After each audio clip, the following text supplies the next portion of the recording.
Wow! Onion dosa. My choice is always onion dosa. Vegetable dosa. It's my choice. Podi dosa. My choice is podi dosa. Wow! Masala dosa. It's always my choice. Dosa வகைகளில் ஒவ்வொருவருக்கும் ஒவ்வொரு choice இருக்கலாம். ஆனால் எல்லா வகை தோசைகளுக்கும் ஒரே choice இதயம்.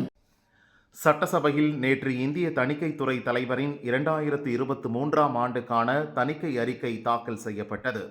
அதன் விவரம்: 35 டெண்டர்களை மாதிரியாக தேர்வு செய்து ஆராய்ந்ததில் குடும்ப உறுப்பினர்களாக உள்ள ஒப்பந்ததாரர்களுக்கு பணிகள் தரப்பட்டிருப்பது தெரிகிறது. சேலம் நீர்வளத்துறை நிலத்தடி நீர் பிரிவு தேசிய நீரியல் திட்டத்தில் 6 டெண்டர்கள் வெளியிட்டது. விதிமுறைகளை மீறி குடும்ப உறுப்பினர்களை கொண்ட 2 ஒப்பந்ததாரர்களுக்கே பணிகள் தரப்பட்டுள்ளன. ஒரு டெண்டரில் தந்தை மகன் பங்கேற்று பணி எடுத்துள்ளனர்.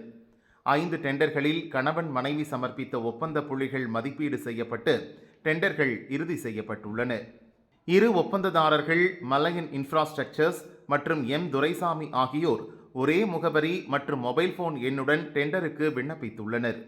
இந்த ஒப்பந்ததாரர்கள் கோவை மாவட்ட ஊரக வளர்ச்சி முகமை வெளியிட்ட 27 டெண்டர்களிலும் பங்கேற்றனர். அனைத்து டெண்டர்களிலும் மலையன் இன்ஃப்ராஸ்ட்ரக்சர்ஸ் நிறுவனம் L1ஆக தேர்ந்தெடுக்கப்பட்டுள்ளது.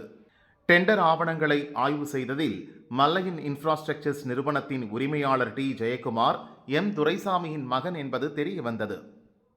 26 டெண்டர்களில் 20இல் ஒரே ஐபி முகவரியிலிருந்து ஒப்பந்த புள்ளி சமர்ப்பிக்கப்பட்டுள்ளது.